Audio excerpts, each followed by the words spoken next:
The sky wept the day we buried Lloyd. The gray clouds hung so low that they seemed to press down on my shoulders along with my grief. My husband left suddenly. A heart attack took him in an instant. 42 years together, and here I was, alone in our little house on the outskirts of New Braunfels. I'm 67, and I thought I knew everything about Lloyd. Every habit, every thought, every dream. But fate had a surprise for me that turned my life upside down.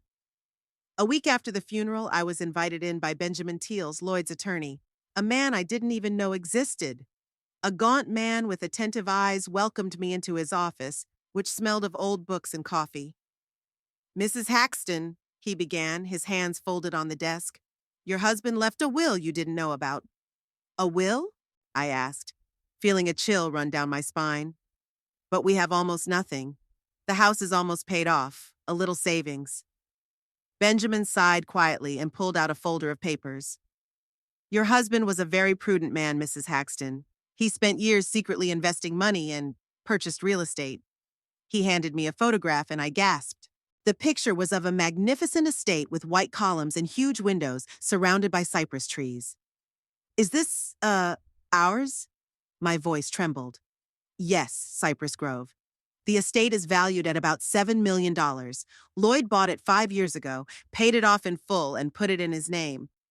Now it's yours. I don't remember coming home." The only question on my mind was, why didn't Lloyd say anything? We'd always lived modestly. I saved money on groceries, mended clothes until they fell apart. "And your husband was a millionaire all this time?" At home, I sat in my old armchair and went through our photos together. Here we are young, just married. I worked at the IRS. Lloyd was an engineer at a small manufacturing plant. Nothing to suggest wealth. When did he get rich? Where did the money come from? In a box of papers, I found Lloyd's old notebook. Flipping through the yellowed pages, I came across an entry dated 12 years earlier. "Started the project CR Virginia will never know. It will be a surprise for our old age." CR? Cypress Grove? He'd been planning it for 12 years? A few days later, I decided to go see the estate. The navigator led me to a wrought iron gate surrounded by a high stone wall. With trembling hands, I entered the code on the documents, and the gate slowly opened. A long alley lined with cypress trees led to a 3-story colonial-style mansion.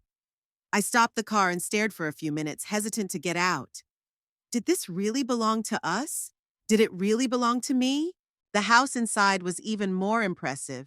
Marble floors, spiral staircase, huge windows overlooking the lake. In the master bedroom, I found an envelope with my name written in Lloyd's handwriting. "My dear Ginny, if you are reading this letter, it means I am no longer around. I'm sorry for keeping Cypress Grove a secret all these years. I wanted to surprise you for our 45th wedding anniversary, to show you that all our sacrifices were not in vain. Remember my frequent business trips? I worked on extra projects, invested every extra dollar. I wanted our old age to be spent in a beautiful place where you could read on the porch, and I could fiddle around in the garden. It's all yours now. Dispose of it as you see fit. I have always loved you. Lloyd." I sat on the edge of the bed, the size of half our bedroom in the old house, and cried. He had wanted so badly to give me a gift, but instead he'd left me with a heavy secret and a lot of questions. When I returned home, I was faced with reality. My son Garrett and his wife Willow had come to check up on me. They had gotten married just a month before Lloyd died, and our relationship had been strained ever since. "Mom, where have you been?" Garrett asked, standing in the hallway. "We've been calling all day." "I've been running errands," I said, hanging up my jacket. "Nothing urgent." Willow gave me a hard look. "You look worried, Virginia. Is something wrong?" It wasn't worry in her voice, but curiosity. Willow had always reminded me of a bird of prey, the delicate features, the piercing eyes watching my every move. She worked as an accountant for a construction company, and she always talked about money with a glint in her eye. "No, I'm just tired." I went into the kitchen. "Would you like some tea?" They followed me. Garrett, my only son, 38 years old, seemed to grow more alienated every day since his father's death. A technical writer at an IT company, he'd inherited Lloyd's analytical mind, but not his strength of character. With Willow around, He was becoming the obedient enforcer of her wishes. "We were talking about your house, Mom," Garrett began, sitting down at the table. "It's too big for you alone, and it's expensive to maintain." "My house is fine," I answered firmly. "I can manage." "But why bother?" Willow intervened. "You could sell it, buy a smaller place, put the rest of the money in an account, or invest it." I put the kettle on and turned away to hide my irritation. "I like my house. It's where Lloyd and I lived most of our lives." "Dad was always sentimental," Garrett sighed. "But you have to face the truth. Your pension isn't that big." "I worked at the IRS for 40 years," I reminded him. "And your father and I have always been frugal. Don't worry about my finances." Willow leaned forward, resting her thin hands on the table. "Virginia, Garrett and I are just worried. I mean, Lloyd's inheritance. It was modest, right? This is it." I felt my insides clench. "They're here to talk about money." "Like I said, Lloyd and I have always lived within our means," I said evasively, pouring the tea. "Why are we having this conversation, Willow?" She exchanged a quick glance with Garrett. "We just want to make sure you're okay. We're family, aren't we? Family." That word sounded fake coming out of her mouth, especially when I thought back to a conversation I overheard a month ago. It was at Lloyd's wake. I'd gone out into the garden for some air, walked around the gazebo, and heard Willow's voice. She was on the phone, unaware of my presence. "Yes, Caitlin, the funeral went well. You have no idea how modest the place is. The house is old, the furniture's shabby. After 40 years of work." She giggled. "Garrett says his parents were always frugal to the point of miserliness. I hope the old folks put something away for a rainy day. Otherwise, what was the point of saving like that all their lives?" I froze behind a lilac bush, not believing my ears. No, they hadn't seen the will yet, but I'd insisted Garrett talk to his mother. There can't be nothing left. And if there is, we need to know. Yes, of course, I realize she's elderly and needs money to live on. But Caitlin, let's be realistic. How long does she have left? We've got kids to raise. My hands are shaking. Kids? What kids? They didn't even have kids. I hurried back into the house, feeling nauseous. At that moment, I realized I would never tell them about Cypress Grove. And now they were sitting at my kitchen table, trying to ferret out what I had. Willow was looking at me with poorly concealed impatience, and Garrett seemed confused but determined. "Actually, Mom," he began, "Willow and I have been thinking, maybe you should move in with us. The guest room is almost always available." "Why would I move in with you?" I wondered. "Well, we could keep an eye on you." He didn't look me in the eye. "And you wouldn't have to pay for housekeeping." "I don't need looking after Garrett. I'm 67, not 97. "Think about it," Willow interjected with a strained smile. "It would be wonderful for our future children to grow up next to their grandmother." "That's sweet," I said, trying to keep my voice steady. "But I prefer my own home." After they left, I sat in silence for a long time. Garrett and I used to have a warm relationship. What happened? Was Willow's influence that strong? Or had Lloyd's death broken something between us? I've decided to keep Cypress Grove a secret, at least until I could sort out my feelings and figure out what to do next. Money changes people, and $7 million can change a lot, especially people like Willow. For the next few months, I lived a double life. To everyone, I was a widowed Virginia Haxton, living modestly on a pension in an old house.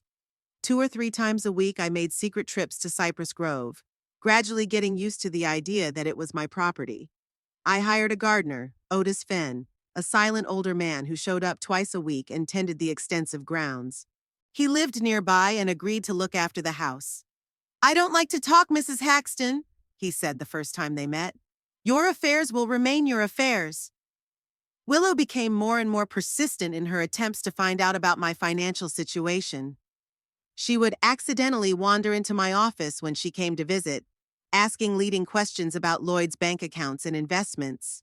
One day I caught her rummaging through a drawer of papers. "Oh, I'm sorry," she said, not at all embarrassed. "Garrett had asked me to look for old family photos." "In the financial records drawer?"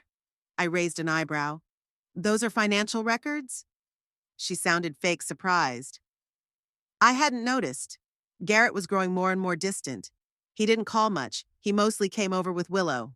When we were alone, he seemed nervous. avoided looking me in the eye. I felt a wall growing between us, but I didn't know how to break it down.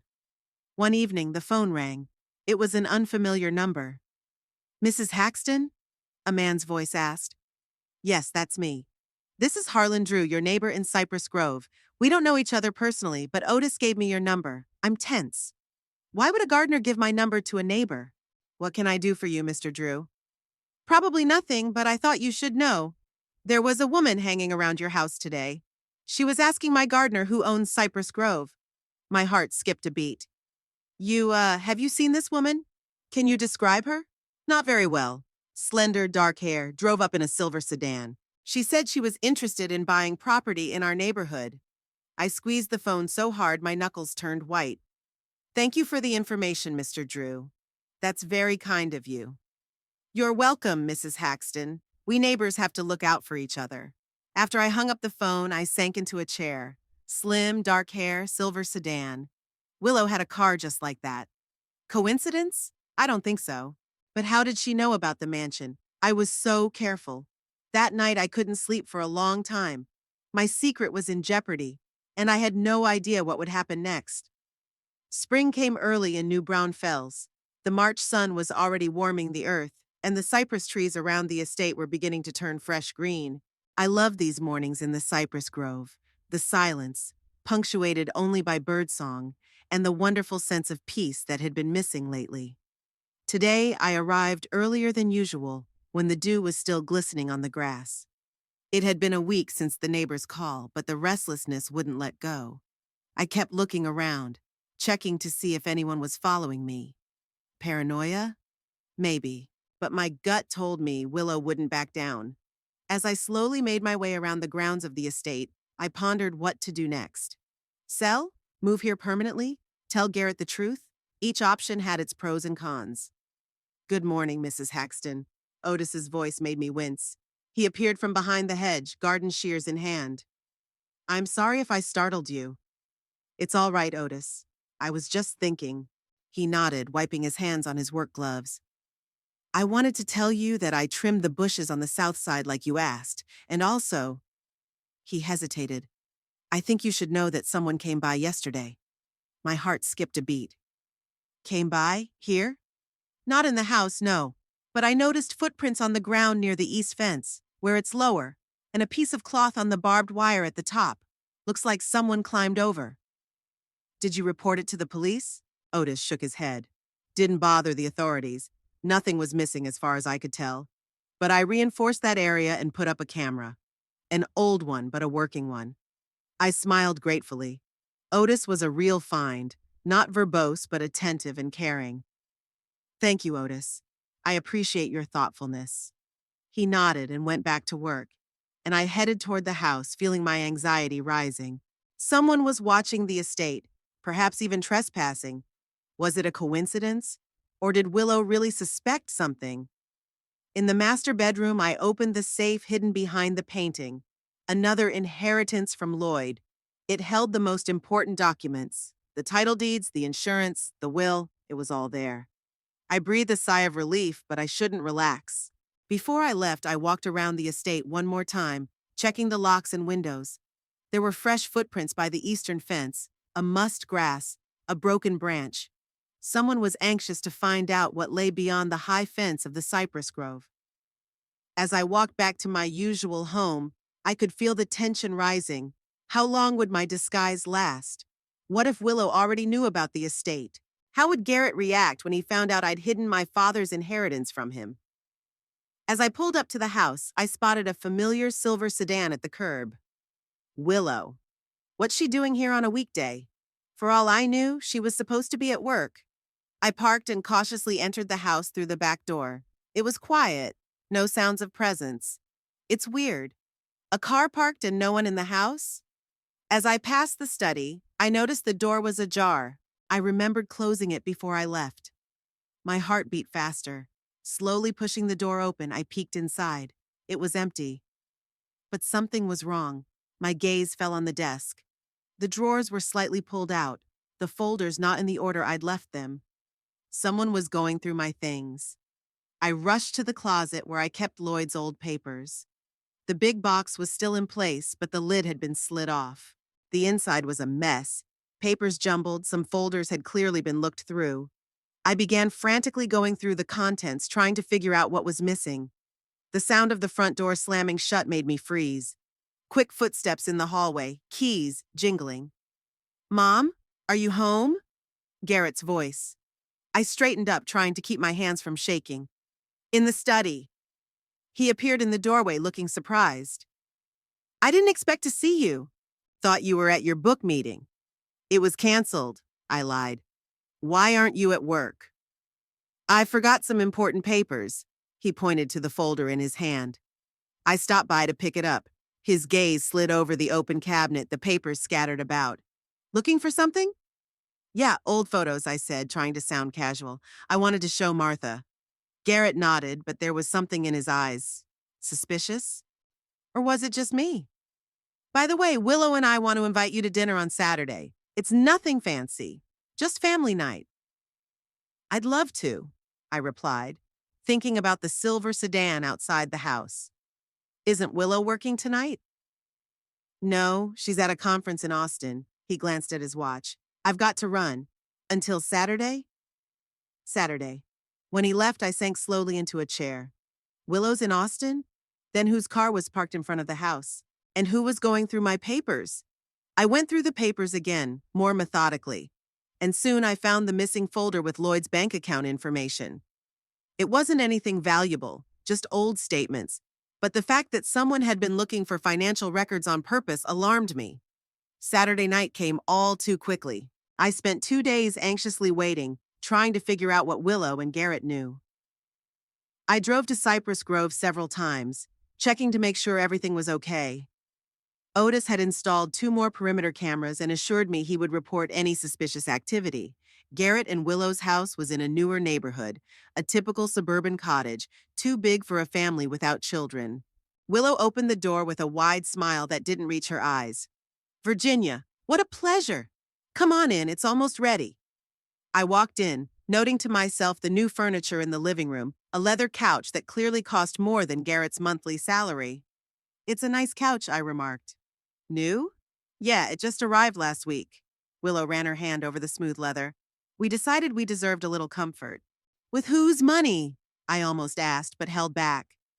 Garrett came out of the kitchen with a glass of wine. "Mom, I'm glad you came. You look great." That was an exaggeration. I hadn't been sleeping well the last few days, and the circles under my eyes gave away my condition. Dinner was exquisite. Scallops, steaks, expensive wine. Too lavish for an ordinary family evening. I ate in silence, waiting for them to get to the true purpose of this meeting. Willow spoke first as we moved on to dessert. "Virginia, Garrett and I wanted to discuss something important with you. Here we go." I put down my fork and braced myself. "We've been thinking a lot about the future," she continued, "and financial stability, especially now that we're planning children." Garrett gave her a quick glance that I couldn't decipher. "Mom," he coughed, "we think you need to think about long-term planning, about a will, insurance, estate administration." "My will is fine," I replied in a steady voice. "So is the insurance." "But you haven't discussed it with us." Willow leaned forward. "This is about the whole family." "Really?" I raised an eyebrow. "I think my will is all about me." "Mom?" Garrett looked embarrassed. "What Willow means is that after Dad, we need to make sure that everything is, properly organized." "Exactly." Willow picked up on that. "I mean, there's no telling what could happen. At your age, Virginia, it's common for people to make not the smartest decisions." I set my glass down so hard that the wine almost spilled out. "What do you mean, Willow?" "Nothing bad," she said with a strained smile. "It's just that a lot of people get more impressionable. They can fall under someone's influence, jump to conclusions, especially in matters of inheritance." "And what makes you think I have any significant inheritance?" My tone turned icy. Garrett and Willow exchanged glances. "We're not talking about anything specific," Garrett began cautiously. "But Dad's always been frugal. There must have been some savings, investments." "Real estate, maybe," Willow added casually. My heart skipped a beat. "They know, or suspect. But how?" "Lloyd left enough for me to live comfortably," I said evasively. "Don't worry about that." But we do worry. Willow put her hand over mine, and I struggled not to pull away. Old people shouldn't make important financial decisions without consulting their families, especially when there's a lot of money involved. I pulled my hand away and straightened up. I'm 67, Willow. I'm not a senile old woman, and I'm perfectly capable of handling my finances without help. Mom, no one's saying you're not doing fine, Garrett interjected. We just want to be in the know, as a family. In the know about what, Garrett? I looked directly at my son. What exactly are you interested in? He looked away. Just, the big picture. Just to know that everything's okay. Everything's perfectly fine. I got up from the table. Thanks for dinner, but I gotta go. I have early plans tomorrow. Are you going somewhere? Willow asked quickly. Does it matter? Just wondering. She shrugged with feigned indifference. Mom, don't leave like that. Garrett stood up. We didn't mean to upset you. I'm not upset, Garrett. I'm just surprised at your sudden interest in my finances. Willow stood up as well, her face taking on a hard expression.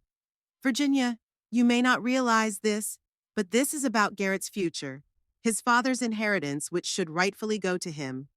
Willow! Garrett gave his wife a warning look. No, Garrett, stop beating around the bush, she turned to me. We know that Lloyd left more than just this old house, and we think Garrett has a right to know the whole truth. There was a heavy silence in the room. I stared at my daughter-in-law, fighting the urge to tell her what I thought. If you have any specific questions about Lloyd's estate, I said at last, you can ask his attorney. Now, if you'll excuse me, I really must be going. I picked up my bag and headed for the door. Garrett followed me. Mom, please don't be mad. Willow's just worried about money, Garrett. She's worried about the money, not me. That's not true. But there was no confidence in his voice. You're too smart not to see that, I sighed. Your father always thought you let others make decisions for you. I guess he was right. His face contorted with resentment. And you and your father always thought I wasn't good enough, not smart enough, not strong enough. Garrett, that's not true. It is. He lowered his voice. Why do you think he left me nothing, everything for you, nothing for me, didn't even warn me about... He paused, realizing he'd said too much. About what, Garrett? I asked quietly. Nothing, he looked away. It didn't matter. I walked out into the cool night, feeling the anxiety growing inside me. They know something, and that something has to do with Lloyd's inheritance. How far would they be willing to go to get it? When I got home, the first thing I did was check the study. Everything looked untouched, but I didn't trust my first impressions. I methodically went through the folders and drawers, trying to see if anything else was missing. In the lowest drawer of my desk, I kept a folder of information about the estate, copies of the title deeds, attorney contacts, insurance papers. The originals, of course, were in the safe in Cypress Grove, but even the copies could tell me a lot. The folder wasn't there. Panic overwhelmed me.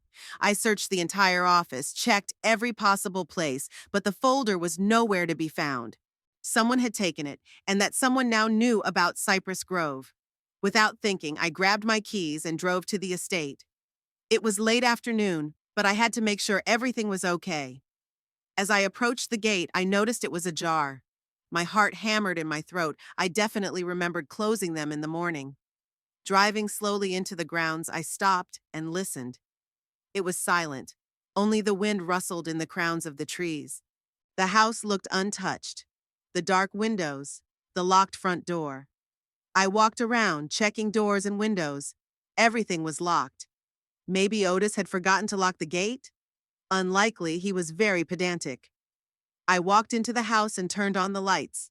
Everything seemed fine, but some sixth sense told me someone had been here.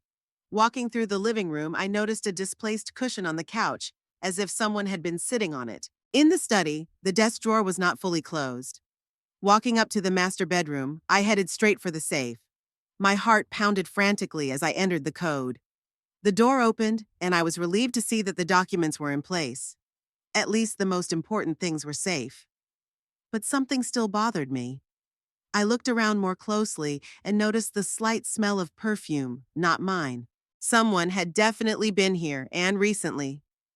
Going downstairs, I checked the back door. The lock looked intact, but there was a faint mark on the handle on the outside, as if someone had tried to open it with gloves on. The ringing of the phone made me jump. It was Otis. Mrs. Haxton, sorry for the late call. I was reviewing the security footage and I noticed something strange. What was it, Otis? A silver car passed the gate 3 times that day, and around 4 o'clock the footage shows a woman entering the grounds. The camera on the east wall has her outside the house. Can you describe this woman? Slender, dark hair, dressed in dark clothing. Can't get much more detail than that because the camera's too far away. Willow. It's gotta be her. But how did she know the gate code? Thank you, Otis. Please be extra careful in the next few days. Change the code on the gate, will you? I already did, Mrs. Haxton, and added another camera at the main entrance. I smiled gratefully, even though he couldn't see it. You're a real treasure, Otis.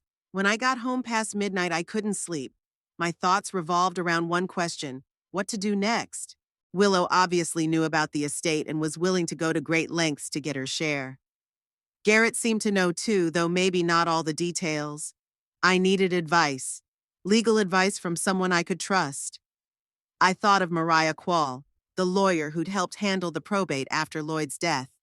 We weren't close friends, but she had always treated me with respect and understanding. I called her office this morning and made an appointment. It's regarding Lloyd Haxton's estate, I told the receptionist, and I was immediately scheduled for 11 o'clock. Mariah's office was in an old building downtown. She greeted me with a professional smile, but there was genuine concern in her eyes. Virginia, it's good to see you, although the circumstances don't seem to be the most pleasant, do they? I'm afraid so, Mariah. I'm having trouble with Cypress Grove. Mariah Quall's office looked exactly as I'd expected. Austere, functional, with a hint of feminine presence in the form of an orchid on the windowsill and a soft plaid on the back of a chair. Mariah herself, a trim woman of 55 with short graying hair, listened attentively to my story, occasionally making notes in her notebook. So, she summarized when I finished, your daughter-in-law supposedly discovered the existence of the estate, broke into your house to search for documents, and then illegally entered the Cypress Grove property. Is that correct? Yes, although I have no direct evidence, only coincidences and my suspicions. Mariah leaned back in her chair, tapping her pen on her notepad. Virginia, I suggest we hire a private investigator. We need to find out exactly what your daughter-in-law knows and what her plans are. A private investigator? I clutched my bag nervously. Isn't that a little, dramatic? No more dramatic than trespassing on your house and estate, she smiled softly. Believe me, it's better to know what we're dealing with than to guess. I nodded, feeling a mixture of relief and anxiety. Finally, someone was taking my concerns seriously. I have a trusted person, Mariah continued. Bivens, ex-cop, now working as a private investigator. Discreet, efficient, and importantly well-connected. Okay, I agreed. What do we need to do? I'll call Bivens. You, continue with your normal behavior. Don't let your daughter-in-law know you suspect anything. And please be careful. 3 days later, Mariah called and asked me to come right away. There was an anxiety in her voice that she didn't try to hide. Bivens was a short, stocky man with expressive eyes and deep wrinkles that spoke of a rich life experience. He greeted me with a brief nod and got right to the point. Mrs. Haxton, I'm afraid the situation is more serious than we thought. He opened a folder of photographs. Your daughter-in-law has indeed hired a private detective, one Reiner, not the most law-abiding, if you know what I mean. He showed me some pictures where I recognized Willow talking to an unremarkable man in a gray suit. This Reiner's been following you for at least 2 weeks. Tracked your every move, especially your trips to Cypress Grove. In addition, Bivens turned the page. He conducted, shall we say, an unofficial investigation into your late husband's financial affairs. In what way? I asked, feeling a chill go down my spine. Through his contacts at the bank. Got information on the movement of funds in Mr. Haxton's accounts over the last 10 years. He was particularly interested in large transactions. Is that legal? Not exactly, Mariah interjected. And we can use it against them if we need to. Bivens pulled out another photograph. This was taken yesterday. Your daughter-in-law was meeting with a lawyer, Palmer Wolf. Not exactly the cleanest of reputations, takes on shady cases. In the photo, Willow was sitting in a coffee shop across from a gray-haired man with a predatory profile. They looked to be engaged in a serious conversation. There's something else. Bivens paused. I checked the financial situation of your son and his wife. They're up to their eyeballs in debt. Credit cards maxed out, 2 mortgages, one of which is delinquent, plus a large personal loan taken out about 6 months ago. What? I was shocked. Garrett never said anything about financial problems. According to the paperwork, the debts were mostly Mrs. Haxton's. Expensive purchases, vacations, home renovations. And they want my estate to pay off the debts, I finished, feeling the anger growing inside. I guess so. Bivens nodded. But there's good news. I did a little digging into your daughter-in-law's past. She's not as clean as she wants to appear. He handed me another sheet of information. Willow Sage before she was married. Changed her name at 21, used to be Willow Price. Had trouble with the law, petty fraud, charges were dropped. Worked for 3 accounting firms, 2 of which she left after accusations of unethical behavior. In the last firm, I was involved in a strange story about a client's inheritance. Nothing was proved, but the residue remained. I stared at the papers, unable to believe my eyes. This couldn't be the Willow my son had chosen, but the facts spoke for themselves. Does Garrett know about this? I doubt it, Bivens said. She was very careful to cover her tracks. It took a lot of connections for me to dig up that information. What do we do? I turned to Mariah. The first step is to secure your property, she said firmly. I've already prepared documents that prohibit any transactions with Cypress Grove without notarized authorization from you. Then I think you should talk to your son, alone, find out what he knows and how involved he is in his wife's plans. I doubt he'll agree to a conversation without her, I sighed. Try, Mariah squeezed my hand. Maybe he's just confused and needs your help. I called Garrett the next day and suggested we meet for lunch. To my surprise, he agreed without hesitation, only asking me to pick a place away from their neighborhood to talk quietly. We met at a small Italian restaurant on the outskirts of town. Garrett looked tired and tense, dark circles under his eyes. It's been a long time since we've had lunch together, I said, trying to make conversation casual. Yeah, probably since last Christmas. He smiled weakly. How are you, Mom? Better than you, by the look of you. Something wrong, Garrett? He looked away, twirling the water glass in his hands. It's nothing, just work, stress, and debt, I added quietly. His eyes widened. What? Garrett, I know about your financial problems, the loans, the late payments. He turned pale and looked around as if afraid someone was listening. How did you find out? Does it matter? I leaned forward.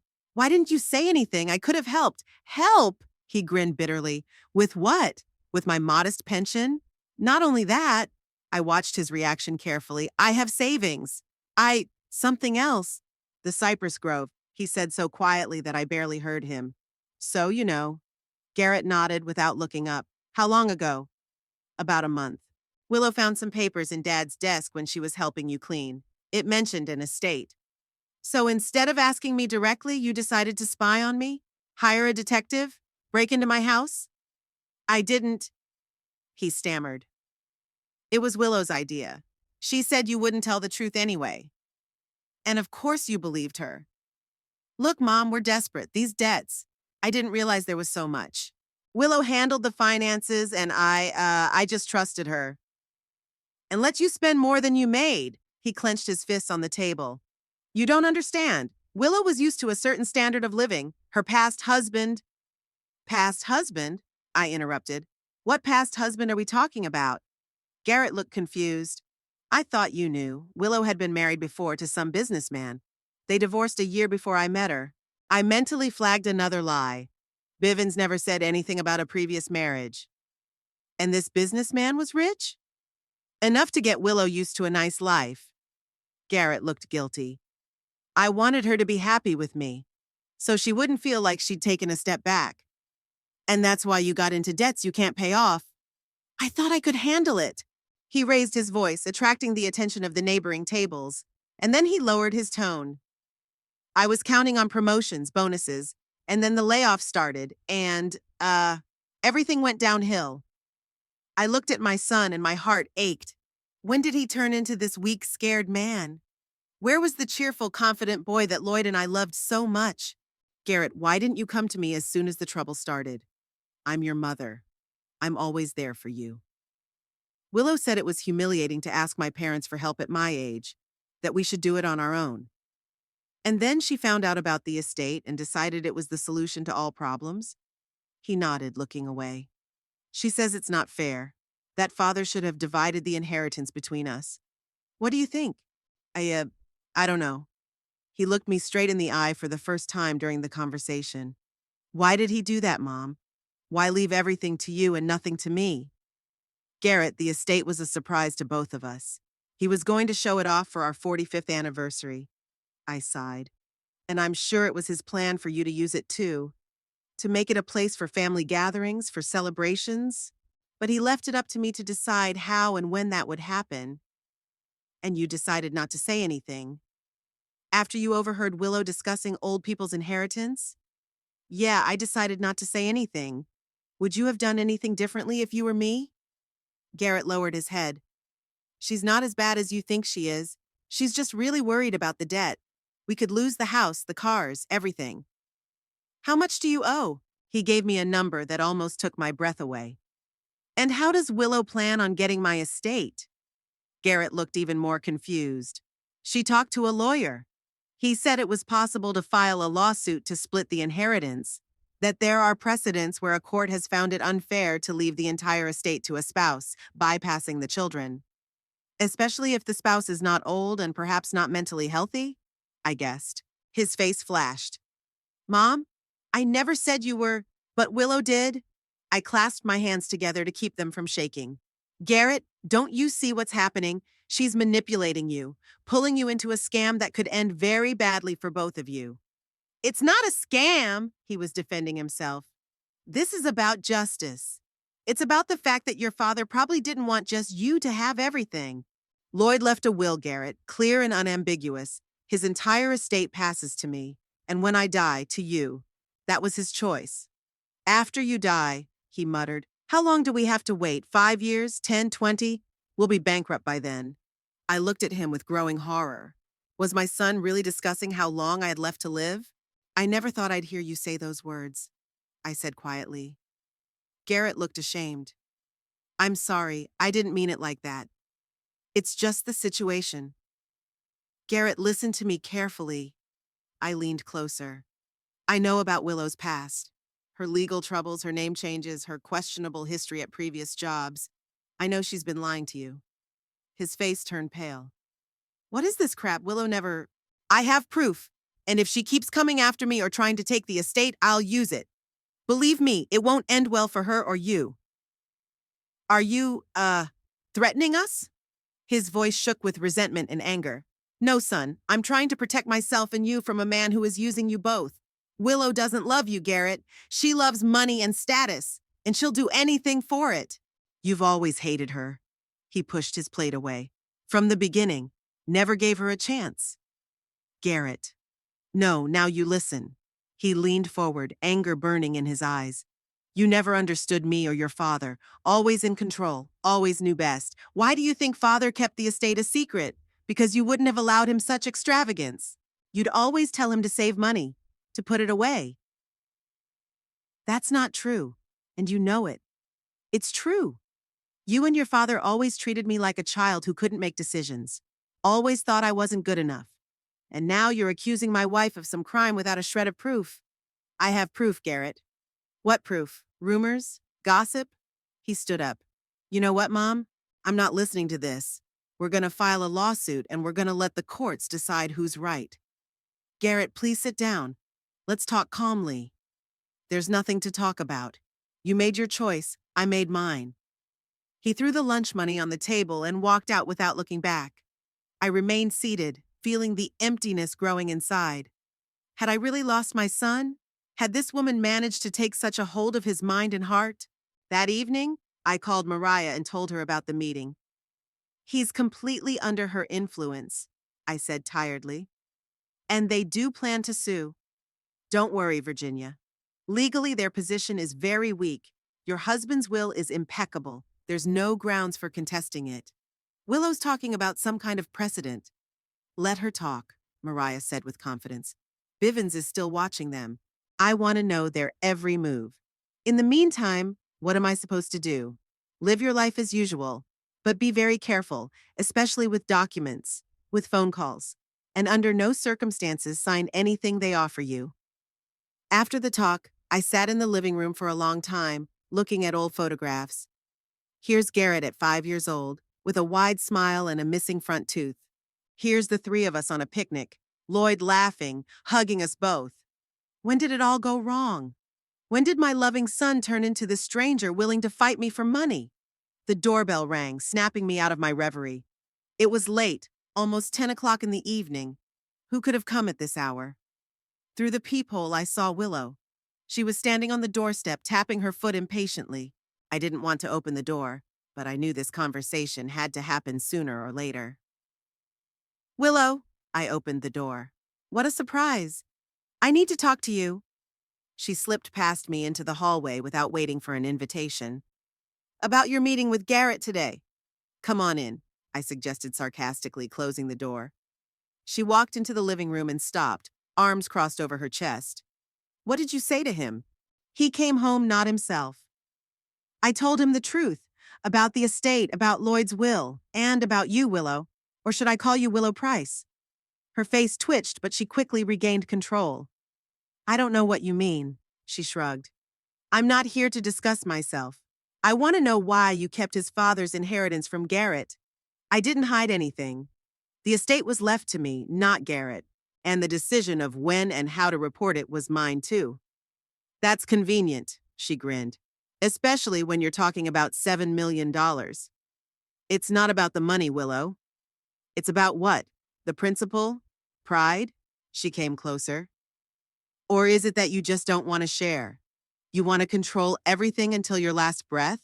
I want to protect what's rightfully mine, and I know why you need that money. To pay off the debts you've made. Willow is visibly tense. Our finances are none of your business, and my estate is none of yours. But that didn't stop you from breaking and entering, did it? I don't have time for these games, she said offensively. Here's how it's going to be. Either you agree to a fair division of the inheritance, or we go to court. And believe me, I'll do everything I can to prove that you're unfit to administer such an estate. On what grounds? Well, she smiled, and there was nothing kind in that smile.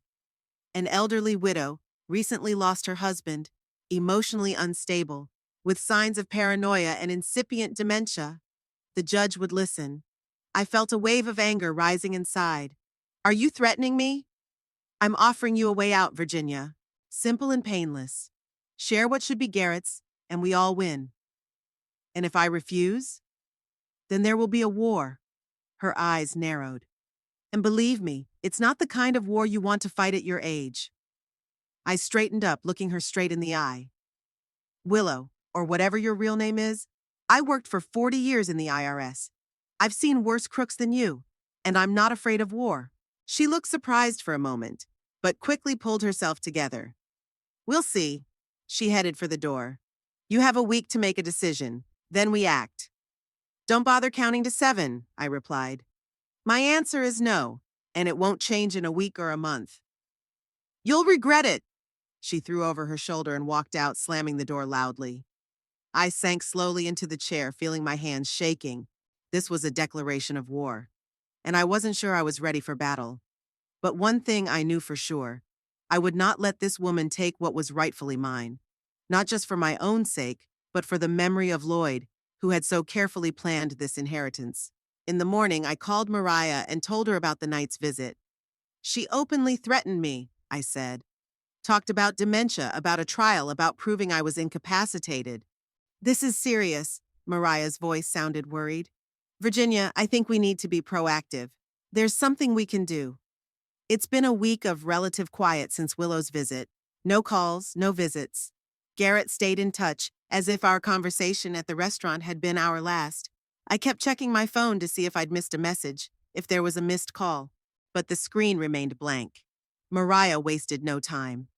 We met the day after Willow's visit, and she presented me with a whole defense plan. We'll prepare documents to prove your competency, she said, going through the papers. a doctor's note, testimonials from friends and acquaintances. I've also contacted a financial advisor who is willing to certify that your estate decisions are completely rational. Is it really that serious? I asked, uncomfortable at the thought of having to prove the obvious, that I was sane. Unfortunately, yes. Mariah looked worried. Willow had found a weakness. If they prove you're incapacitated, even temporarily, the court can appoint a guardian to administer the estate. And guess who the first candidate would be? Garrett, I sighed. Exactly. And given Willow's influence, she'll have control of the estate. Thursday morning, I drove to Cypress Grove. Otis met me at the gate, his normally unruffled face looking worried. There were intruders here again yesterday. He pointed to the east side of the fence. Two, a man and a woman. The camera picked them up around 3 o'clock in the afternoon. They weren't trying to break in, just taking pictures of the house from different angles. Did you recognize them? Same woman as last time. I've never seen the man before. Tall, gray-haired business suit. Willow and maybe the same lawyer, Palmer Wolf. They were getting ready for their next move. When I got home, I found a message from Garrett on my answering machine. His voice sounded tense and formal. Mom, we need to talk. We're coming over tomorrow at 2 o'clock in the afternoon. It's important. We, not I. So he's coming with Willow. And maybe not just her. I called Mariah immediately. They're going tomorrow, I said without preamble. 2 o'clock in the afternoon. I'll be at your place at 1:30, she answered without hesitation. Don't worry, Virginia. We're ready. The night passed restlessly. I tossed and turned, trying to sleep, but my thoughts kept coming back to the meeting. What are they up to? How far are they willing to go? Mariah arrived right on time. Her presence immediately gave me confidence, taut, collected, clear-eyed, and firm-voiced. She exuded a calm strength. At exactly 2 o'clock, the doorbell rang. I took a deep breath, squared my shoulders, and went to open the door. There were 3 people on the doorstep. Garrett looking pale and tense, Willow with a predatory smile on her thin lips, and a tall, gray-haired man in an immaculate gray suit, undoubtedly Palmer Wolf. Mom, Garrett nodded without looking me in the eye. May I come in? Of course. I stepped back, letting them into the house. Come into the living room. I have a guest, too. Willow visibly tensed when she saw Mariah sitting in a chair with a file on her lap. Who the hell is that? She asked sharply. Mariah Quall, my lawyer, I answered calmly.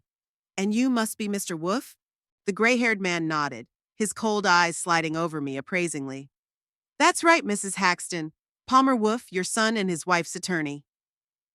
What's the reason for this visit? I asked, sitting down across from them. Willow glanced at Wolf, and he nodded, pulling a file folder out of his briefcase. Mrs. Haxton, we're here to discuss your late husband's estate, specifically the Cypress Grove estate, which we've learned was acquired by Mr. Haxton in secret from his family and left to you in his will. Nothing was done secretly from the family, Mariah interjected. Minus Mr. Haxton had every right to dispose of his property as he saw fit, and he chose to leave everything to his wife, which is standard practice. Under normal circumstances, perhaps, Wolf agreed, but in this case, the circumstances are unusual. Mr. Haxton concealed the existence of a significant asset not only from his son, but also from his wife. That calls into question the transparency of his intentions. He was going to tell me about the estate on our 45th anniversary, I said. Unfortunately, he didn't live to see it. That's a convenient theory, Willow said. Where's the proof? The letter Lloyd left me at the estate, I said flatly, which I could produce to the court if I needed it. Wolf frowned slightly, clearly not expecting that answer. In any case, he regrouped quickly, there is the matter of a fair division of the inheritance. Garrett is Mr. Haxton's only son and, according to the law, is entitled to a share in his father's inheritance. Only if there were no will, Mariah parried. But there is a will, and it is perfectly clear. The entire estate goes to Virginia Haxton, without any conditions or reservations. Wills can be contested, Wolf smiled, showing perfectly straight teeth, especially if there is reason to believe that the deceased's will was distorted or that he was not fully aware of the consequences of his instructions. Do you have such grounds? Mariah asked, raising an eyebrow. We're working on it, Wolf answered evasively. But there is another aspect of the case. Mrs. Haxton's ability to manage such a significant asset as a $7 million estate. I tensed, sensing they were getting close to the main point. What's wrong with my ability? I asked bluntly. Wolf opened the folder and pulled out several sheets. Mrs. Haxton, we have reason to believe that since your husband's death, you've been experiencing a severe emotional crisis that is affecting your cognitive function and your ability to make sound financial decisions. What the hell is that? I was outraged. That's a serious accusation, Mr. Wolf, Mariah said coldly. What is it based on? The family's observations. He nodded toward Garrett and Willow. It's also based on the opinion of a specialist. What kind of expert? I turned to my son. Garrett, what is he talking about? Garrett looked terribly confused, but Willow answered for him. Dr. Shields, the psychiatrist. He analyzed your behavior over the last few months based on our descriptions: secrecy, paranoia, unfounded accusations, emotional instability, all pointing to post-traumatic stress disorder complicated by early onset dementia.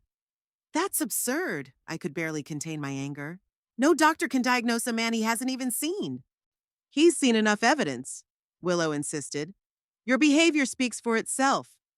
Mariah pulled several documents out of her folder and placed them on the table in front of Wolf. First, the report of Dr. Foster, the 30-year neurologist who had examined Mrs. Haxton last week. No signs of dementia, cognitive impairment, or emotional instability. Wolf took the document, gave it a quick glance, and frowned.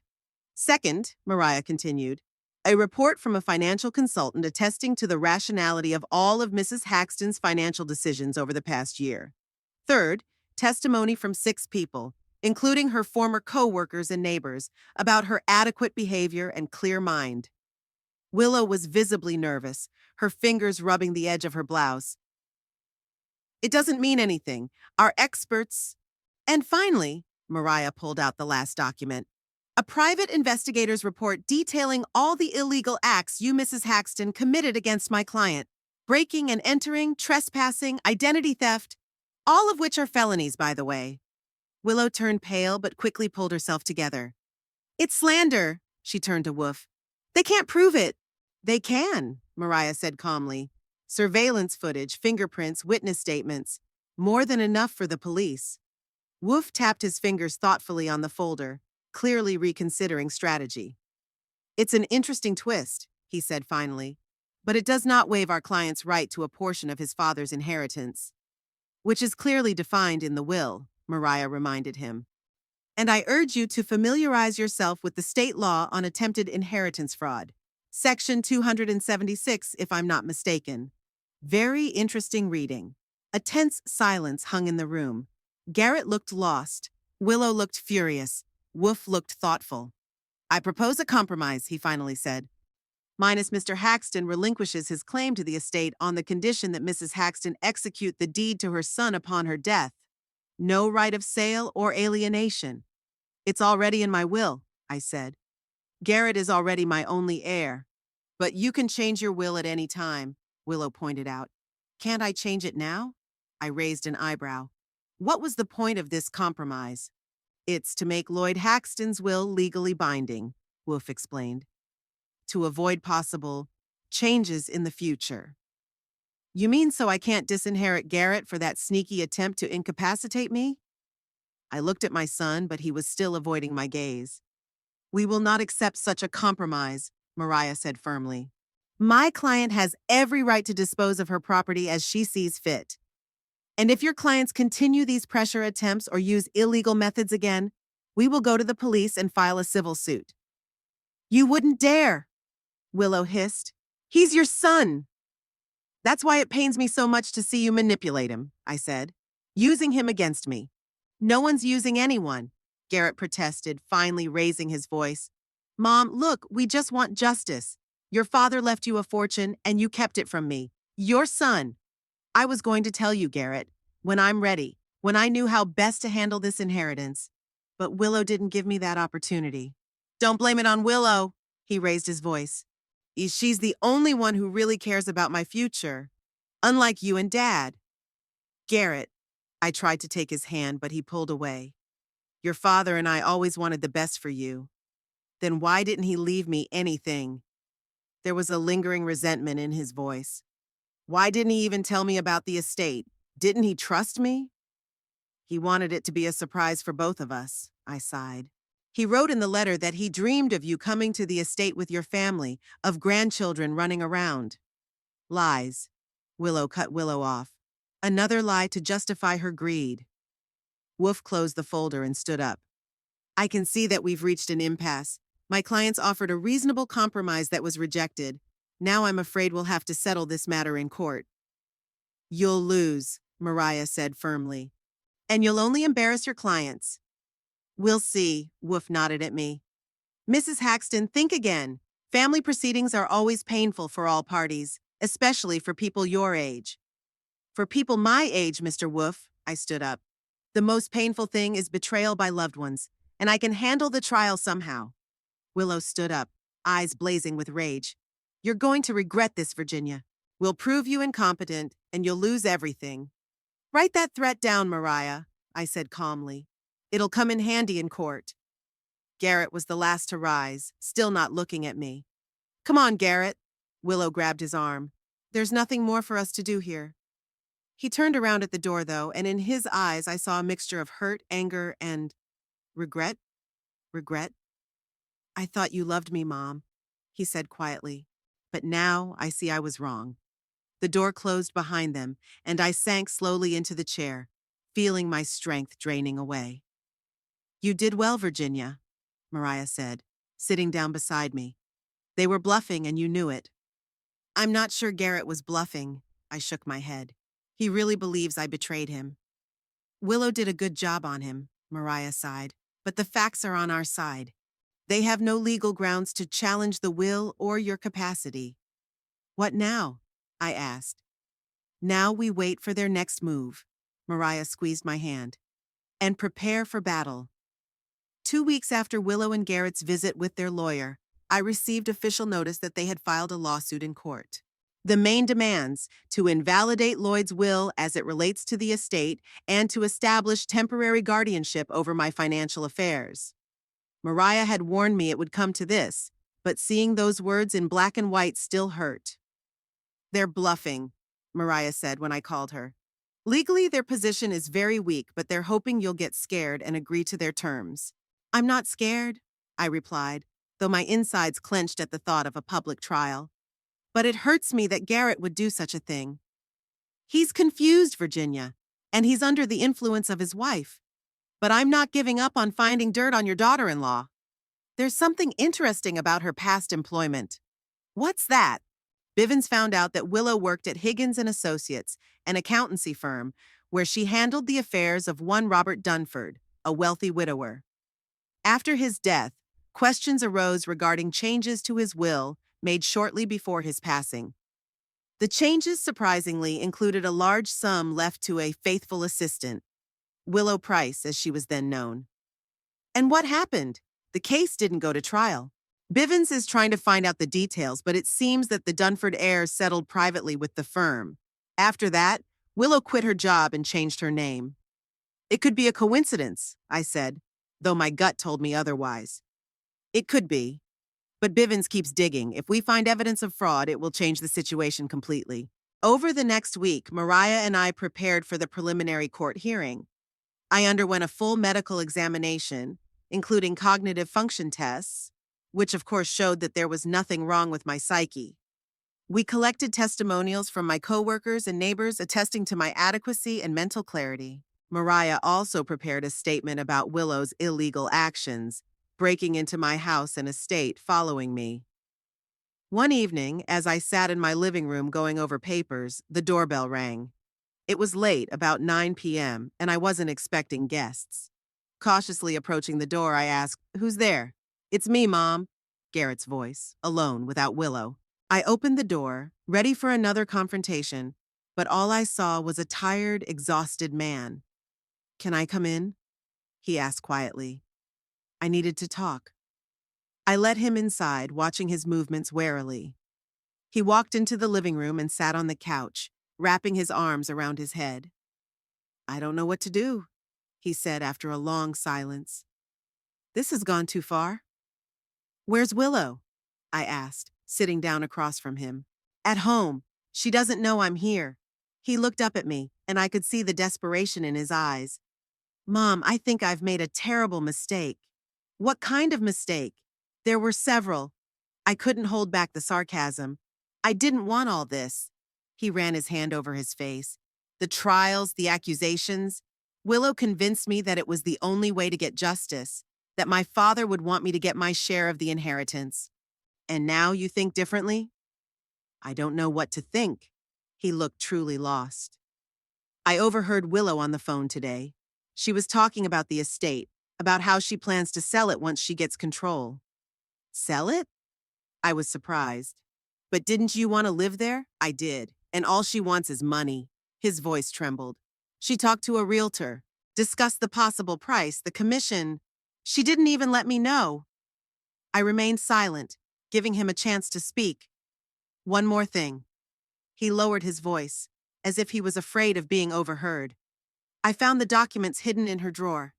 There was an old birth certificate for Willow Price and some name change papers, and a copy of a non-disclosure agreement with Higgins and Associates. What do you make of that? I don't know what to think. He jumped up and started pacing around the room. I feel like a complete idiot. She said she changed her name after the divorce to start a new life, but now, I'm not sure I can trust her. Garrett, I leaned forward. There's something you need to know about Willow, about her past.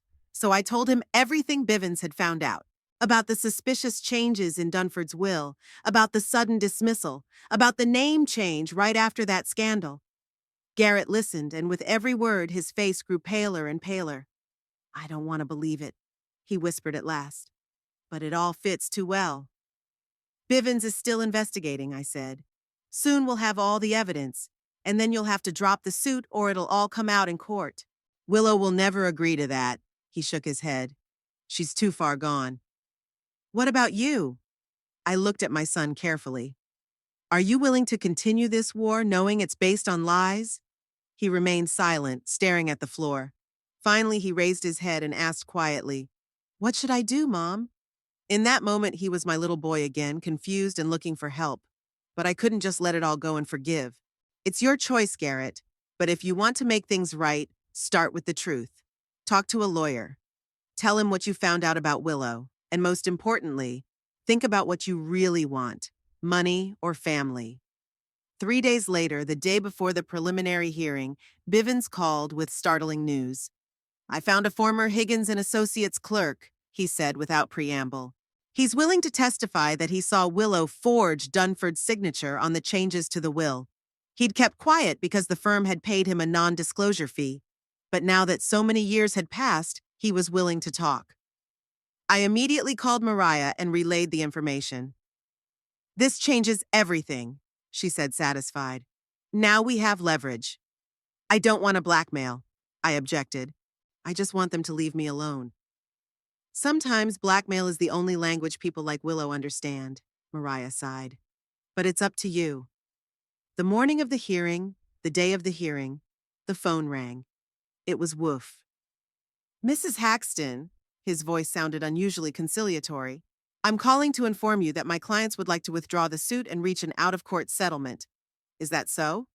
I tried to remain calm. And what was the reason for this sudden change? New circumstances, he answered evasively. Could we meet at my office today to discuss the details? I'll be there with my lawyer at 11, I said, and hung up. Mariah met me outside Woof's office, an elegant building in the city's business district. Waiting for us inside were Woof, Garrett, and to my surprise, Willow, who looked like she'd swallowed a lemon. So, Woof began after everyone was seated, my clients are prepared to withdraw all claims to the Cypress Grove estate and Mrs. Haxton's other property. In return, they ask only for written confirmation that upon Mrs. Haxton's death, the estate will pass to her son, Garrett Haxton. I've already said that's in my will, I replied. But now I'm not sure I want to leave it that way. Mom, Garrett exclaimed. After everything that's happened, I looked him straight in the eye. Do you really think you deserve an inheritance? Mrs. Haxton, Woof interjected, I understand your feelings, but let's try to compromise. My clients admit that they have acted hastily. Hasty? I raised an eyebrow. They accuse me of incapacity, tried to take my property, broke the law by invading my home and estate. And all of this is in haste. We made a mistake, Garrett said quietly. I made a mistake. Willow gave him an angry look but didn't say anything. Why did you suddenly decide to withdraw the suit? I asked bluntly. Did it have something to do with Higgins and Associates and Robert Dunford? Willow paled dramatically, her hands trembling. I don't know what you mean, she said with feigned indifference. Really? Mariah intervened. What about the former clerk who saw you forge your signature on the will? He's willing to testify. That's a lie, Willow exclaimed. Nobody saw anything because nothing happened. Calm down, Mrs. Haxton. Wolf put a hand on her shoulder. This has nothing to do with our present case. It is if it's a question of character and intent, Mariah objected, especially in light of the allegations of inheritance fraud. There was a heavy silence in the room. Garrett looked at his wife with an expression of shock and disgust. Is it true? He asked quietly. Did you really forge the will? Of course not, she exclaimed. It was all your mother's idea to turn you against me. We have proof, Mariah said calmly. And a witness. If this goes to trial, it'll all go public. Willow jumped up suddenly, her face contorted with rage. You! She jabbed her finger at Garrett. You told them everything, going through my things, spying on me. I didn't... He started, but she didn't let him finish. I knew you were weak, but I didn't think you were a traitor. She grabbed the bag. I'm not going to listen to this. Do whatever you want. And she ran out of the room, slamming the door loudly. Wolf coughed, clearly embarrassed by what was happening. I think we should take a break, he said. Minus Mr. Haxton. Perhaps you'd like to speak to your wife? Garrett did not move from his seat. He sat with his head down and looked completely lost. No, he said at last. I think it's clear now. He looked up at me, and I could see the pain and remorse in his eyes. Mom, I don't know what to say. I've been such a fool. Yes, you were, I agreed without gloating. But the question is, what are you going to do now? I want to make things right if it's not too late, he said, stepping forward. Drop the lawsuit, of course. I think I need to have a serious talk with Willow. About our marriage. That's your decision. I didn't want to intrude on his personal life, though I was inwardly relieved. But as far as you and I are concerned, I don't know, Garrett. You hurt me a lot. I know. He lowered his eyes. And I'm not apologizing. I'm just, a chance to try to make things right. A week later, the suit was officially withdrawn. Garrett signed a document renouncing any claim to the estate during my lifetime. I, in turn, confirmed that he remained my heir, but with a caveat. If he ever tried to challenge my right to dispose of the estate, he was automatically disinherited. I hadn't heard from Willow. Garrett had moved into a small apartment and filed for divorce. He called every day, asking how I was feeling, telling me how he was doing. I answered politely, but with restraint. The wound was too fresh. One evening, I sat on the veranda of Cypress Grove, watching the sun set over the horizon. Otis had finished his work in the garden and came over to say goodbye. Good evening, Mrs. Haxton, he said, taking off his work gloves. The roses are going to be especially beautiful this year. Thank you, Otis, I smiled. For everything. He nodded, realizing I didn't just mean the roses. You deserve peace, Mrs. Haxton, and happiness. After he left, I thought for a long time about what had happened in the last few months. My son's betrayal, my daughter-in-law's greed, how close I came to losing everything Lloyd had left me. But also about the unexpected support I'd found in Mariah and Otis, even in Bivens. The next day I called Garrett. I'm moving to the mansion, I said without preamble. For good. That's wonderful, Mom, he said after a pause. You deserve to live in a beautiful place. I'm selling the old house, I continued. It's too big for one person and there are too many memories in it, not all of them pleasant. I understand. His voice was quiet. Can I come sometime? To see the estate? I wondered. Part of me wanted to forgive him, to let him back into my life. But another part of me remembered the pain of betrayal, remembered how easily he'd let Willow manipulate him, how quickly he'd turned his back on his mother for money. Not now, Garrett, I said finally. I need time, a lot of time. I understand, he repeated, and I'll wait as long as it takes. After we talked, I went out into the Cypress Grove garden and wandered the winding paths for a long time. Lloyd had created a paradise here, with fountains, gazebos, benches in the shade of the trees. He dreamed that we would enjoy it together. Well, life has taken a different course. But maybe I can still find the peace and happiness Otis spoke of here? Not the way Lloyd had planned, but in his own way. A month later, I moved completely into the estate. I sold the old house to a young couple with children. They were glowing with happiness as they signed the papers, and I felt satisfied to see that there would be life and joy in the house again. Mariah visited me often, and we became real friends. She introduced me to her circle of friends, interesting, educated people with whom it was a pleasure to spend time. Gradually, Cypress Grove was filled with new voices, new memories. I started doing charity work, using part of my funds to help lonely elderly people. I opened a small library on the estate where children from the local school came once a week for reading lessons. Garrett called every week, but I still kept my distance. Willow had disappeared from town after the divorce, and no one knew where she'd gone. Frankly, I wasn't interested.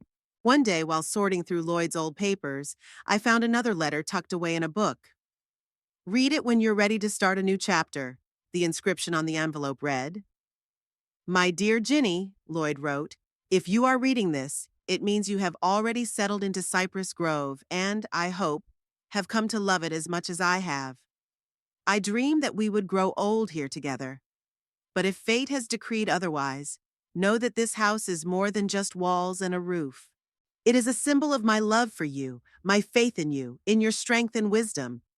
You've always been stronger than me, Ginny. Smarter, more determined. You'll get through anything, I know you will. And you'll find your way to happiness, even if I'm not around. Live life to the fullest, my love. Don't look back.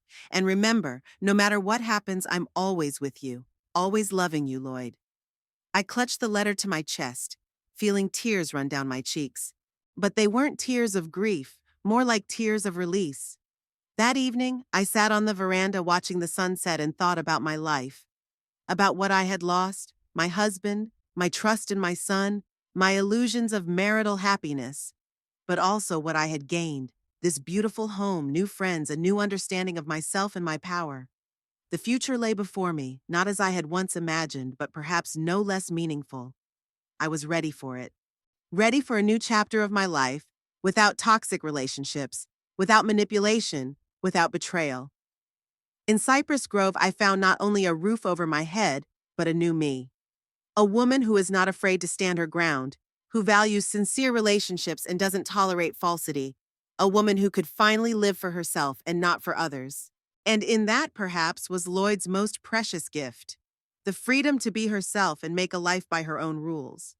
I didn't know if I could ever fully forgive Garrett, but I knew for sure that I would never again let anyone manipulate me or try to take away what was rightfully mine. This was my Cypress Grove, my life, and I intended to live it as I saw fit.